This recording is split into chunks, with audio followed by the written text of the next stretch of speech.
seja bem-vindo ao podcast Pode Triunfar de número 1. Meu nome é Vanessa Kremer e eu vou conduzir alguns podcasts aqui que nós vamos falar sobre mentalidade, liderança, vendas, oratória e tudo que fará você triunfar cada vez mais na sua vida pessoal e na sua vida profissional. Hoje é o nosso podcast de número 1, então eu vou me apresentar para vocês. Meu nome é Vanessa Kremer, eu sou diretora da Fundação Napoleão Hill, aqui no estado do Rio Grande do Sul. Já ministrei centenas de grupos mastermind por todo o estado e hoje trabalho mais na parte administrativa e financeira. Nesses podcasts nós traremos alguns convidados muito especiais que falarão para vocês que trarão para vocês dicas sobre mentalidade, sobre liderança, tudo com base na Fundação Napoleão Hill. E no dia de hoje nós temos um convidado super especial também, que é o diretor da Fundação Napoleão Hill aqui para o estado do Rio Grande do Sul, e eu quero que ele se apresente aqui para nós. Meu excelentíssimo Gustavo Bozetti, seja bem-vindo. Obrigado, Vanessa, é um prazer agora nós conversando aqui, nós que conversamos tanto diariamente há tanto tempo, né? Agora nesse bate-papo super bacana aqui no nosso primeiro Pode Triunfar. Esse espaço aqui que nós queremos trazer para nos aproximar de vocês que estão na nossa audiência, para manter os nossos clientes próximos de nós e também para ir plantando sementes boas, sementes prósperas que buscam cumprir o mais honroso do compromisso que nós temos, que é impactar, contribuir com a transformação da vida das pessoas. Nós acreditamos muito que quando nós formamos seres humanos melhores, quando nós conseguimos compartilhar conhecimento para que as pessoas fiquem melhores, naturalmente as pessoas colhem os frutos disso e elas melhoram as suas vidas e o mundo ao seu entorno, né? E por isso nós estamos com esse objetivo muito honroso, que é fazer esse bate-papo que começa hoje e nós esperamos que não pare nunca mais, né, Vanessa? Vão ser muitos episódios. Gustavo, conta um pouquinho para nós da tua formação. Show de bola. Depois eu pergunto para a Vanessa também qual é a tua formação, tá? Mas se eu falar um pouquinho da minha jornada, eu gosto muito de explicar um pouco da minha formação, porque eu penso que a minha jornada ela é muito parecida com a jornada de muitas pessoas. Eu me formei no primeiro grau e no segundo grau, já vou revelando a minha idade aqui também, né? Hoje se fala em ensino médio e ensino fundamental. Eu fiz metade do meu ensino fundamental na escola privada, depois por uma manobra na nossa vida pessoal, a minha família passou por uma turbulência e nós passamos a estudar em escola pública municipal, e aí finalizei meu ensino fundamental na escola municipal. Depois eu iniciei meu ensino médio já coincidindo com o início da minha jornada profissional, então me formei no ensino médio numa escola particular. E depois eu fiz vestibular, comecei a cursar engenharia civil. Eu tinha que me desdobrar entre duas funções importantes, os estudos e o trabalho, porque eu comecei a trabalhar muito cedo. Então eu não concluí a faculdade de engenharia civil, apesar de ter feito uma boa trajetória. Depois migrei para comércio exterior, também não concluí a faculdade, me formei depois num tecnólogo. E aí, sim, fiz uma pós-graduação em gestão estratégica de negócios, daí também fiz uma especialização em liderança global pela Universidade da Califórnia. Também tive a oportunidade de fazer uma formação como conselheiro de administração, e é importante deixar claro que desde 2005, ou seja, hoje nós estamos gravando em 2025, há 20 anos atrás, eu tomei uma decisão importante, que era nunca mais parar de estudar na minha vida. Então eu não lembro de ter encerrado um ano sem uma formação, pelo menos representativa, assim, uma formação bacana, e nós entendemos que esse é um caminho para quem quer colher melhores frutos, né? Investir na sua própria formação, porque o que nós somos depende muito daquele conhecimento que nós temos, do autoconhecimento, do conhecimento da realidade. Então, essa é um pouquinho da minha formação. Eu atualmente sou diretor regional da Fundação Napoleão Hill, aqui no estado do Rio Grande do Sul.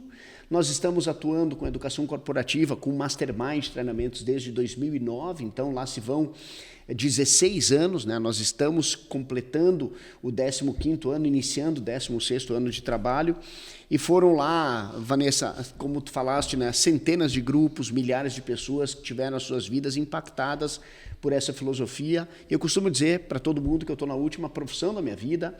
Mais de 30 mil pessoas aqui no Rio Grande do Sul. Aqui no Rio Grande do Sul são mais de 30 mil clientes formados, né? São números expressivos. Inclusive, esse podcast serve também para contribuir para que as pessoas conheçam um pouco melhor o nosso trabalho. Penso que é um próximo tema aí, né? Mas nós estamos impactando vidas há bastante tempo e isso é importante.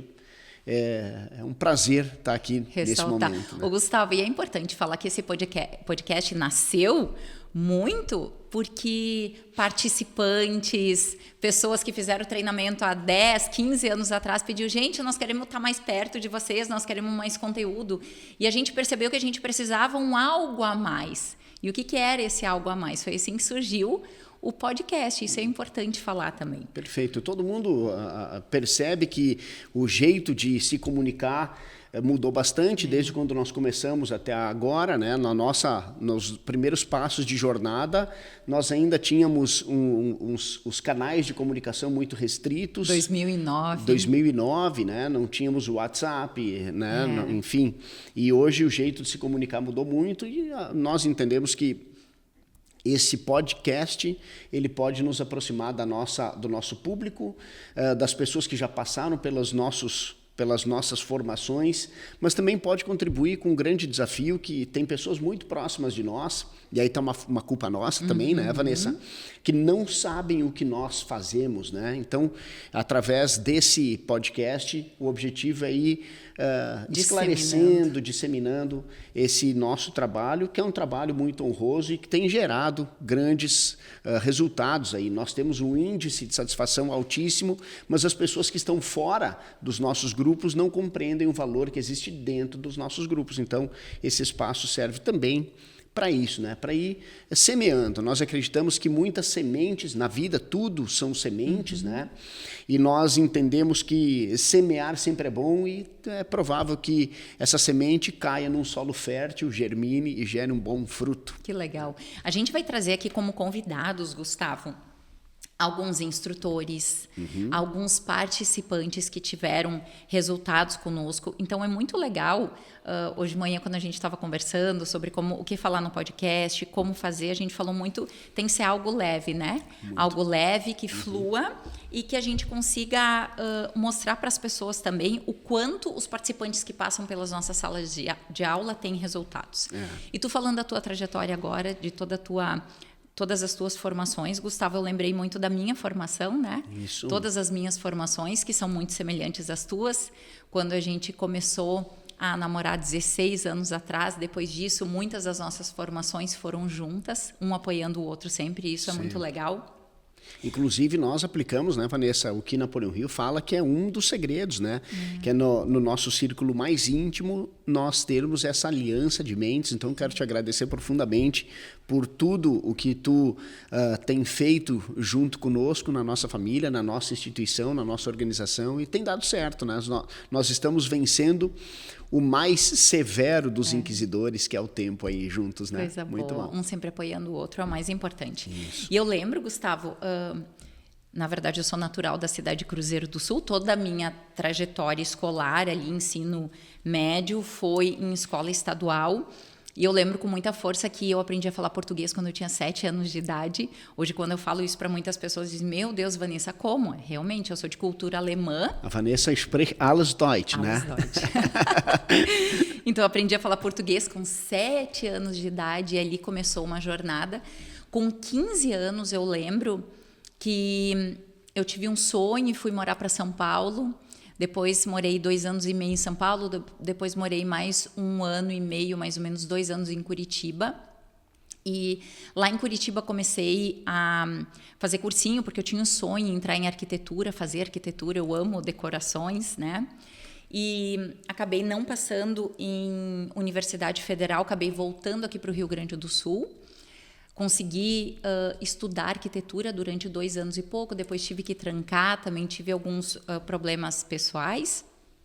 Na verdade, não foram problemas, foram sonhos, né? Mudanças, que a Isadora... Né? Mudanças, isso aí. E aí a nossa sementinha aí, né? Exatamente.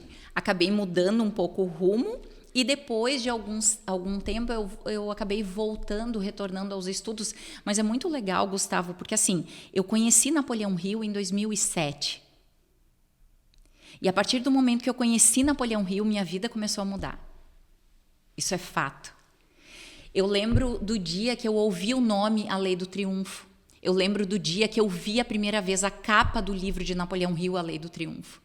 E aí, quando eu volto para trás, Gustavo, eu penso, qual foi a lição de Napoleão Hill que mudou a trajetória da minha vida? Se hoje, Gustavo, eu olho para trás e penso, qual foi a maior lição que Napoleão Hill te deixou? Foi visão. Até 2007, eu pensava muito no que eu não queria ser ou no que eu não queria ter.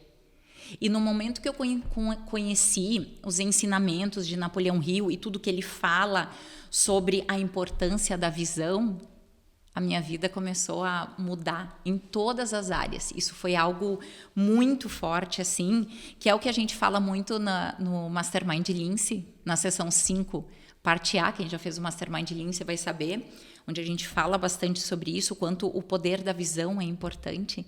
Então, se eu olho para trás, 2007 até hoje, Napoleão Hill teve um dedo, né, uma lição muito importante na minha vida. E eu quero saber de ti.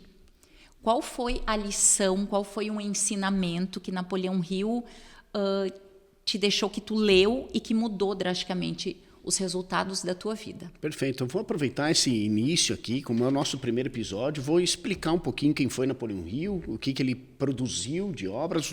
Vocês estão vendo algumas obras aqui. Eu quero usar essas obras todas para explicar a jornada de Napoleão Hill. Napoleão Hill, em 1908, ele era um jornalista, tinha 25 anos de idade na época, e ele teve a oportunidade de entrevistar um dos homens mais ricos do mundo na época, era o milionário do aço, o senhor Andrew. E quando ele se deparou com essa entrevista, com essa oportunidade, e quando ele se deparou diante do homem mais rico do mundo na época, um homem que já passava dos 60 anos de idade, que já tinha acumulado uma riqueza estrondosa e já vinha fazendo um trabalho muito bacana de doação do seu patrimônio para querer ajudar a humanidade a se tornar uma humanidade mais forte, mais sóbria, mais consistente. Quando Napoleão Hill se deparou com aquele milionário, ele perguntou: senhor Andrew, qual é o teu segredo do sucesso?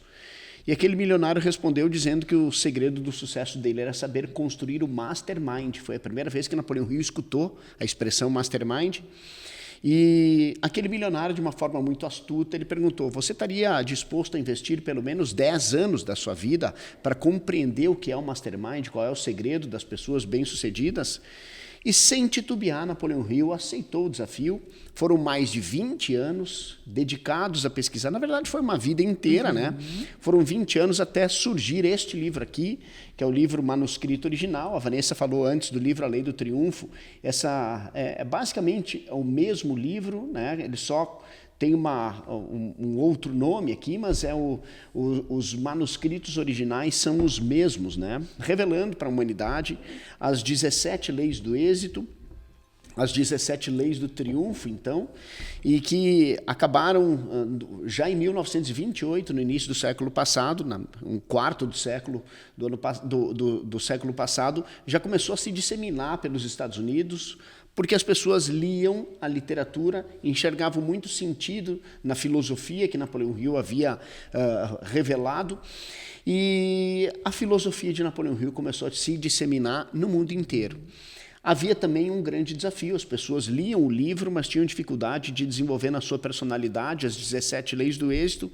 Surgiu então a oportunidade que Napoleão Hill teve de montar uma escola de negócios. Isso aconteceu numa localidade chamada Catskill, no interior de Nova York, e Napoleão Hill montou o projeto de desenvolver líderes, desenvolvendo as 17 leis do êxito, essa filosofia transformadora na vida das pessoas para vencer aquele abismo que existe entre a teoria e a prática, né?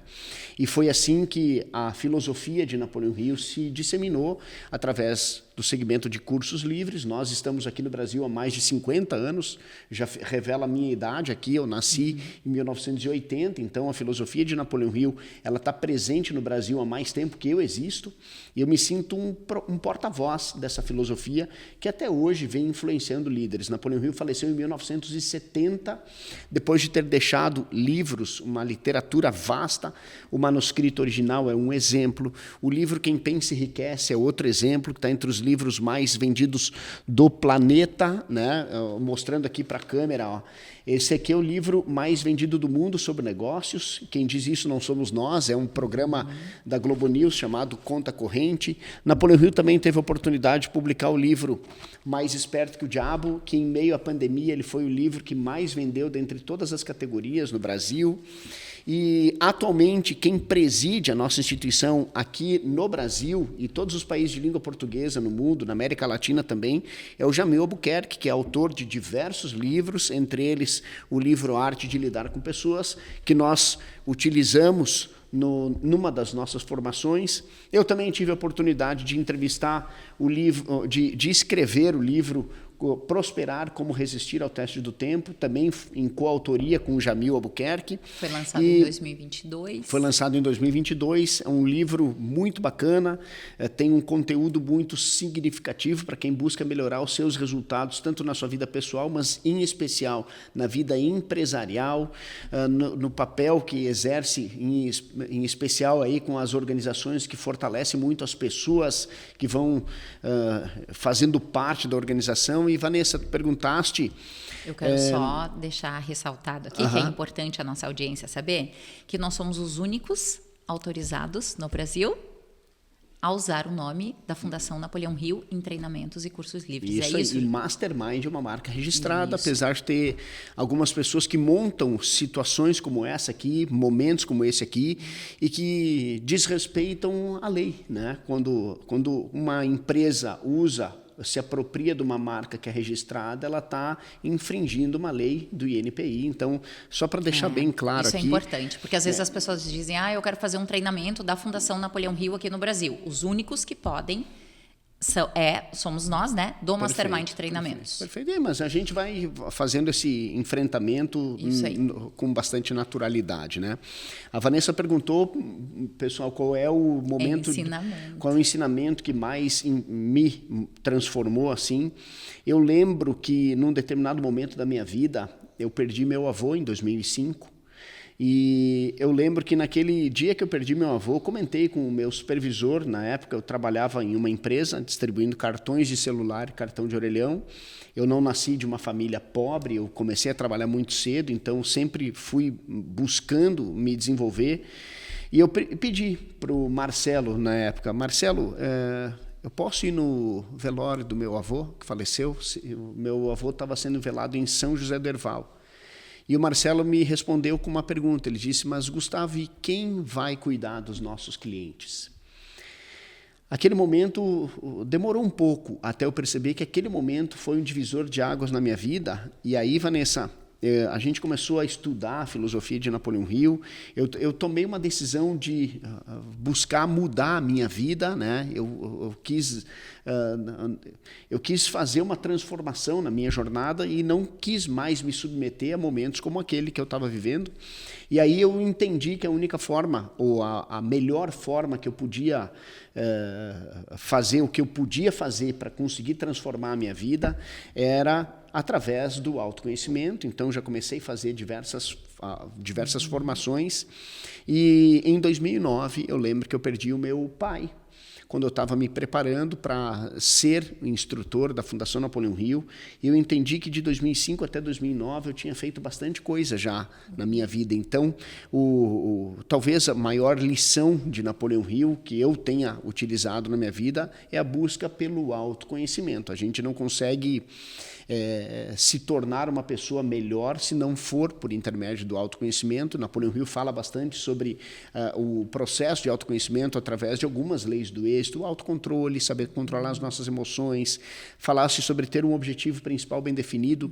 Eu hoje posso afirmar que eu tenho um objetivo principal bem definido, eu estou na última profissão da minha vida e eu entendo que se formarmos seres humanos melhores, nós vamos estar construindo um mundo melhor. Então essa é a grande revelação para mim, a filosofia de Napoleão Hill trouxe, é trazer a responsabilidade para as minhas mãos e saber que eu sou responsável por aquilo que eu cativo, né? Então, essa é a minha grande lição. Também tenho passado por um processo evolutivo, ainda estamos muito longe de nos tornarmos quem nós almejamos nos tornar, mas se comparado com quem nós éramos, com quem eu era lá em 2005, até hoje eu percebo uma boa evolução. E para isso a gente precisa ter humildade, né, Gustavo? Exatamente. Tu sempre fala isso. Exatamente. Se a gente tem humildade de sentar na cadeira de aprendiz, de receber feedback, a gente cresce, a gente evolui.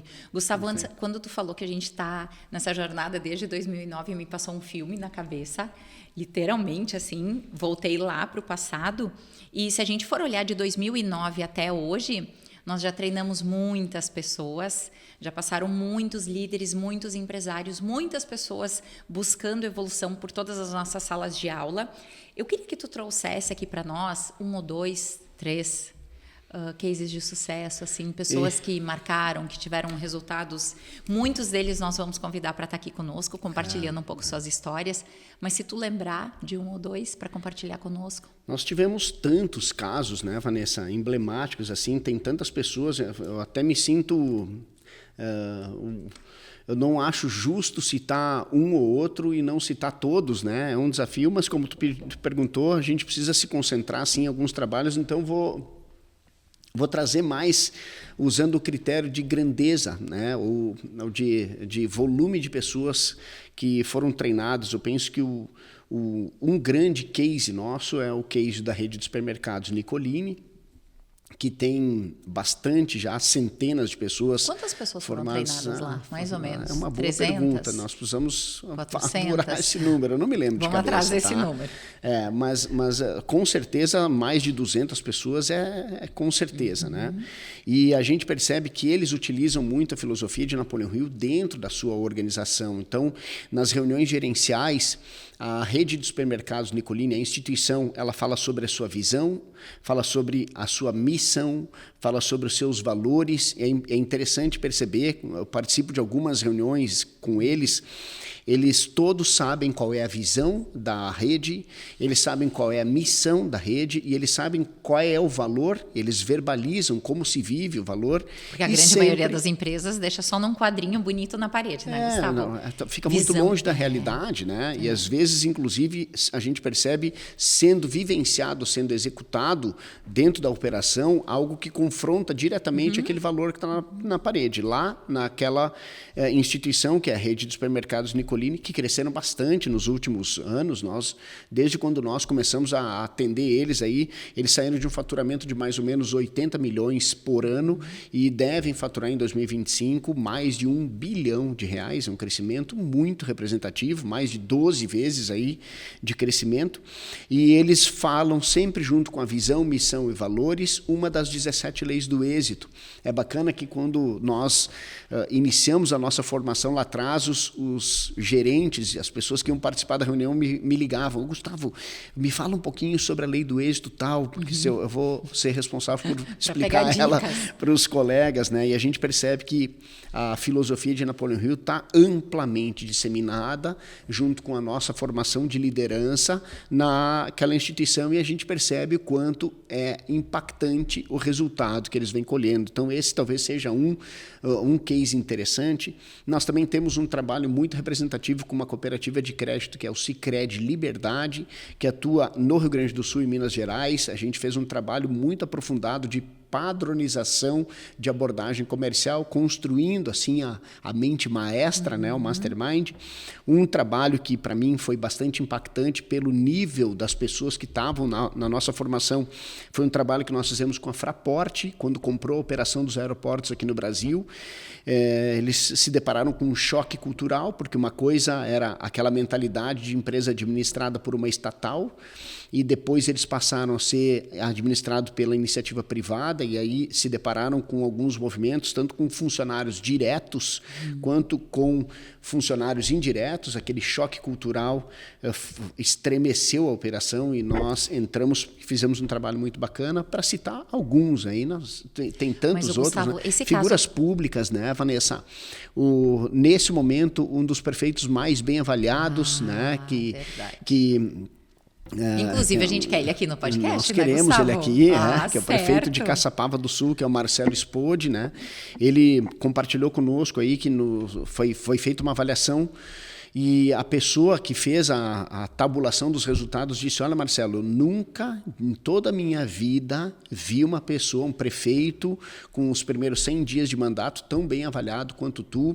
E o Marcelo Spode é uma figura muito... E mastermind, ele foi conosco junto para San Diego. Isso aí, quando a gente fez o Mastermind Premium. Ele já fez todos os Mastermind, já fez todas as nossas formações. É uma pessoa que se permitiu e que desenhou um projeto muito honroso, que é entregar o seu prestígio, a sua credibilidade para a vida pública. Nós entendemos que isso é um ato que está precisando no Brasil. Gustavo, né? Eu só queria voltar um pouco. Tu falou muito bem ali do caso da Fraport. A Fraport, eu penso que o trabalho que a gente fez lá foi em 2019. Então, a Fraport pegou o aeroporto Salgado Filho e foi um choque cultural, tu falou. E como o Mastermind entrou nesse trabalho? Tu consegue explicar um pouco para as pessoas? Perfeito. Nós entramos com a formação de lideranças, né? Qual é o papel do líder? O papel do líder é formar pessoas melhores, né? Montar um melhor time. E a gente percebeu que aquela cultura, do jeito que estava instalada, ela precisava de alguns movimentos de liderança para fazer com que os movimentos que a Fraport estava querendo implementar fossem adequados, né? Gerassem um resultado satisfatório. Vou dar 2 exemplos aqui de resultados que surgiram por intermédio das lideranças. O primeiro deles foi a questão de empresas terceirizadas, né? A equipe que higienizava os banheiros, por exemplo, elas eram equipes que chegavam no início da jornada, limpavam o banheiro, depois iam para a sala do cafezinho e depois, no final do expediente, voltavam para limpar o banheiro, no final do turno, né? E quando a Fraport assumiu, eles disseram: não, a jornada de vocês deve acontecer dentro do banheiro. A sala de cafezinho é uma sala para vocês passar por 10 minutos, nada mais do que isso. Inverteu a jornada, e aí se depara com todos aqueles movimentos de mudança que nós falamos muito bem dentro das organizações, que passa por um nível de resistência no primeiro momento, que gera aquele desgaste emocional no primeiro momento e gera resistência. Depois vem o processo de implementação, as pessoas entram no nível de medo com relação ao novo. Depois vem aquele período de tédio, e tudo isso gera um desgaste emocional muito grande, até que depois a gente consegue implementar e enxergar as mudanças acontecendo. Foi um exemplo, né?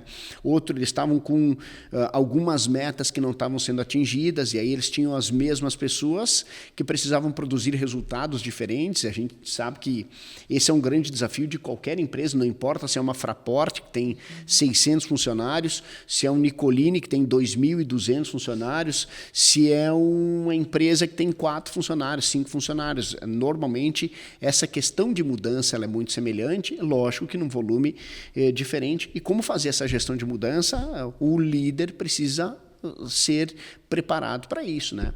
Nós não conseguimos construir uma cultura organizacional nota 10 com pessoas nota 5. Então, quando a pessoa evolui, ela acaba trazendo resultados para a organização também. Então, só para citar 2 pontos assim. Mas é legal isso, Gustavo, porque assim, a gente percebe que a maior reclamação das empresas, pelo menos nesses últimos meses, nesses últimos anos, está sendo pessoas, né? Pessoas. Como saber lidar com as pessoas? E aqui, inclusive, eu queria que tu explicasse... semana passada, Vanessa, eu conversei com alguns empresários. A gente gosta de estar sempre ao par do que tem acontecido, né? E tem uma indústria importante que é a nossa cliente, que está querendo ampliar a sua atuação e disseram, olha, cara, o nosso grande gargalo são as pessoas. Nós temos espaço físico para crescer, nós temos recurso para crescer, nós temos mercado para crescer, nós só precisamos, para ampliar nossa produção, formar gente boa. Por isso, todo o movimento estratégico na formação de lideranças. Porque aqui entra uma coisa importante, Gustavo, porque assim, eu percebo que muitas empresas, muitas indústrias principalmente, o que elas estão? Atrás de mais gente, mais pessoas, contratação. Mas espera aí, só um pouquinho. Será que não é hora da gente parar e treinar mais quem eu já tenho dentro da indústria? Será que aquelas 100, 200, 1000 pessoas que trabalham comigo, se eu treinar elas não podem evoluir?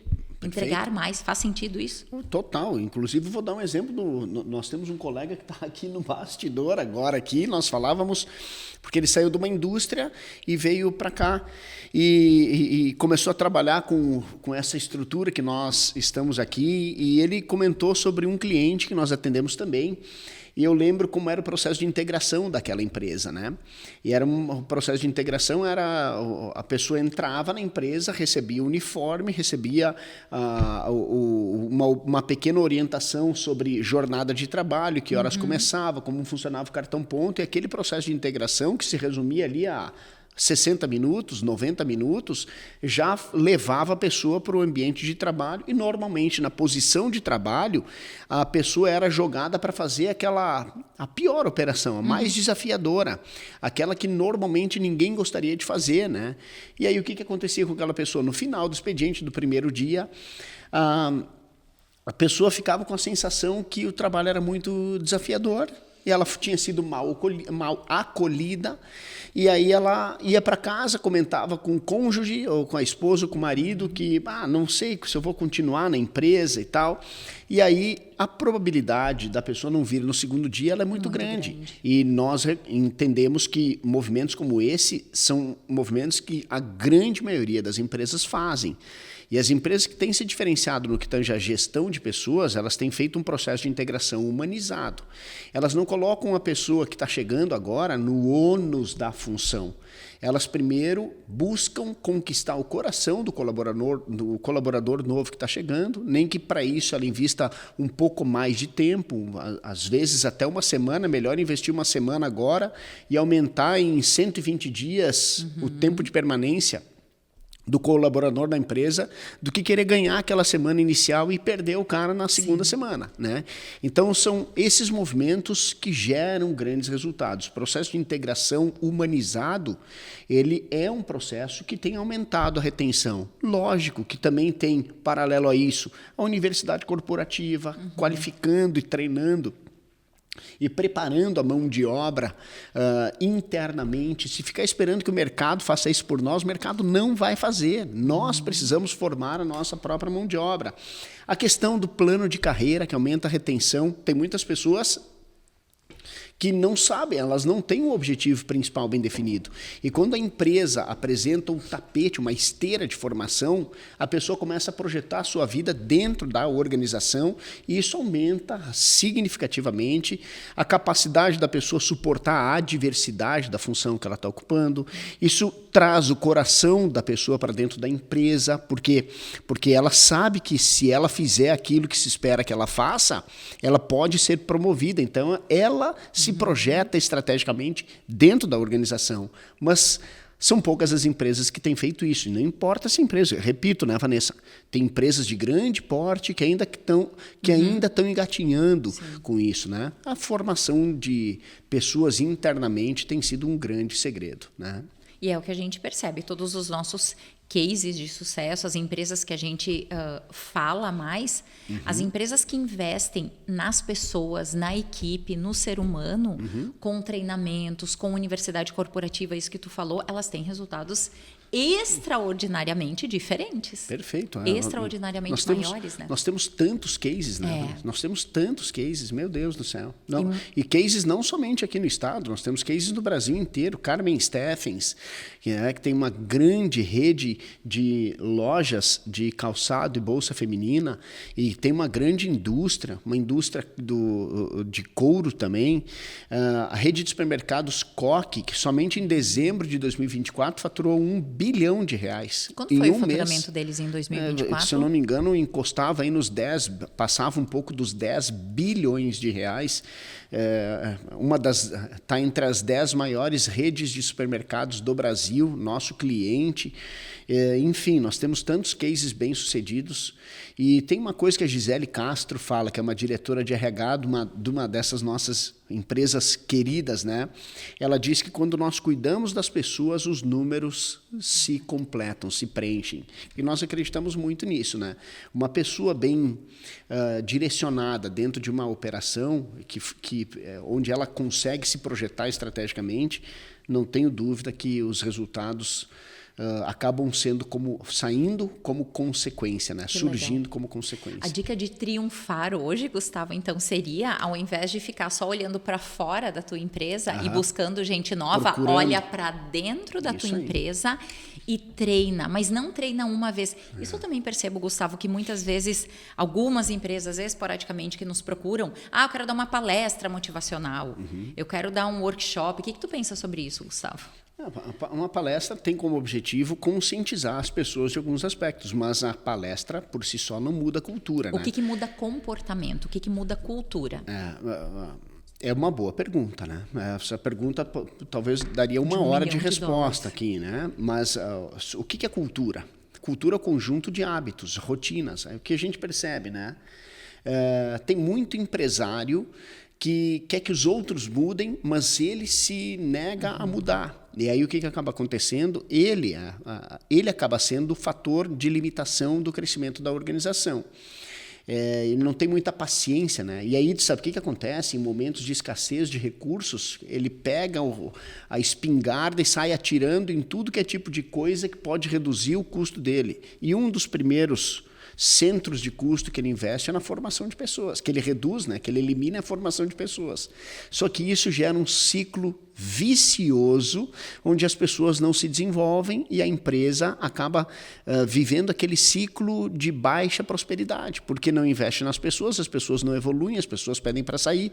Quem quiser sair, quem quiser crescer, pede para sair, e aí a empresa fica prisioneira de algumas pessoas talentosas que não podem sair. E que às vezes elas só ficam mediante um pagamento de um salário mais alto, né? Então, formar gente é sempre um movimento muito estratégico para fazer com que a cultura evolua.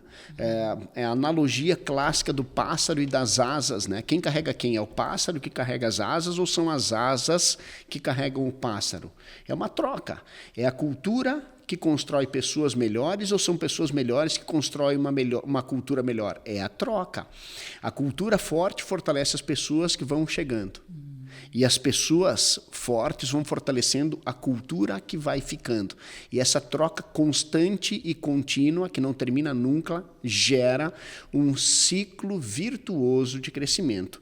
E o pássaro e as asas é exatamente o mesmo. Quem faz força em quem? É o pássaro que faz força nas asas ou são as asas que carregam o pássaro? É uma troca constante, contínua. Então, para gerar um ciclo virtuoso de crescimento, fortaleça as pessoas, porque pessoas fortes vão construir uma cultura forte. E a cultura forte vai fortalecer as pessoas que vão chegando. Isso não importa se isso aconteça no nosso círculo mais íntimo, na nossa família, na nossa empresa, na nossa cidade, no nosso estado ou no país. A cultura é maior do que a economia em qualquer um desses ambientes. Isso é muito interessante, Gustavo, porque além dos empresários estarem nesse momento reclamando da falta de mão de obra, eles reclamam também que quando encontram algo, a mão de obra vem desqualificada, enfim. Mas quando vem para dentro de uma cultura forte, aquela cultura vai fortalecer a pessoa. Isso é muito interessante. Nós somos a prova disso, né, Vanessa? Quantos instrutores se aproximam da nossa instituição e acabam evoluindo numa velocidade muito maior do que o mercado tem formado aí, né? Por quê? Porque a nossa empresa é uma empresa que tem uma cultura muito consistente, muito forte. A nossa instituição é assim, né? Que legal. Vamos chegando ao fim, então, desse primeiro podcast. Gostei muito de conversar contigo, compartilhar contigo. Prazer todo meu. Tu é uma biblioteca ambulante, Gustavo. É muito bom estar do teu lado, trabalhar do teu lado, viver do teu lado. Todo meu. E eu gostaria muito que tu deixasse uma lição, uma inspirativa para todos nós. Tem uma passagem que eu, ontem, enquanto fazia o Thiago dormir, nosso filho mais novo, né? Aqui a conversa é legal porque nós estamos em casa aqui, né? Eu contei uma história que para o Thiago eu não tinha contado ainda e vou usar essa como encerramento e prometo que nos próximos a gente sempre usa uma história que é aquela história inspiradora que faz com que a gente saia daqui. Num determinado momento o jornalista estava fazendo um trabalho sobre a construção civil na cidade e ele se deparou com um grande canteiro de obras muito próximo da Praça Central e ele disse: vou usar esse canteiro de obras para fazer o meu trabalho. Entrou no canteiro de obras, se deparou com dezenas de operários que vestiam a mesma roupa e que cumpriam a mesma função. Eles estavam com uma picareta quebrando pedras, com capacete, com EPI, né? E todos cumpriam a mesma função. Sol escaldante, calor. O jornalista abordou o primeiro operário e perguntou: o que você faz nesse canteiro de obras? E de uma forma muito ríspida, o operário respondeu: eu estou quebrando pedras aqui, tu não está vendo que eu estou quebrando pedras aqui nesse calorão? E o jornalista anotou aquela resposta e se dirigiu ao segundo operário. E perguntou: e você, faz o que aqui nesse canteiro de obras? Para o segundo operário. O segundo operário disse: olha, eu trabalho aqui, é daqui que eu tiro o sustento da minha família. Eu consigo botar comida na mesa para os meus filhos a partir desse trabalho. E, pela segunda vez, o jornalista anotou aquela resposta e se dirigiu ao terceiro operário, perguntou para o terceiro operário: e você, faz o que aqui nesse canteiro de obras? O terceiro operário deixou a marreta de lado, a picareta de lado, olhou para o horizonte e disse: eu estou ajudando a construir a catedral da nossa cidade. Aqui as pessoas vão passar pelos sacramentos, aqui as pessoas vão vir renovar sua fé. Aqui será um ponto que vai embelezar a nossa cidade, será um ponto turístico, muitas fotografias e muitas memórias serão construídas aqui. E eu estou aqui ajudando a realizar esse grande projeto. E assim como aquele jornalista anotou aquela terceira resposta e percebeu que a tarefa e o sacrifício era muito parecido para todos, o que mudava a capacidade de o primeiro suportar a adversidade para o terceiro suportar a adversidade era o objetivo maior. Era talvez o propósito que o mercado tem falado. A nossa profissão aqui é construir catedrais, né? Então nós estamos aqui formando pessoas melhores, porque nós entendemos que dessa forma o nosso projeto é muito representativo e simbólico. Fica a dica para que na sua organização você consiga mostrar também qual é o sentido das coisas que estão acontecendo dentro da operação, porque elas vão ter mais capacidade de suportar os momentos adversos que poderão surgir. Essa é a minha mensagem final. Que linda lição, Gustavo. Muito obrigada por estar aqui, muito obrigada pela troca de ideias. Esse é o primeiro de muitos podcasts que vão sair. Estou só pelos próximos. Pessoal, e se vocês gostaram também, curte, compartilha com amigos, colegas teus de trabalho, que vem muita coisa boa por aí. Esse aqui é o primeiro podcast e, assim como o Gustavo falou, um dos nossos grandes objetivos aqui é falar sobre liderança, mas principalmente fazer com que você mude a sua mentalidade e assim você se torne uma pessoa melhor. Espero que goste, um abração e até a próxima. Tchau!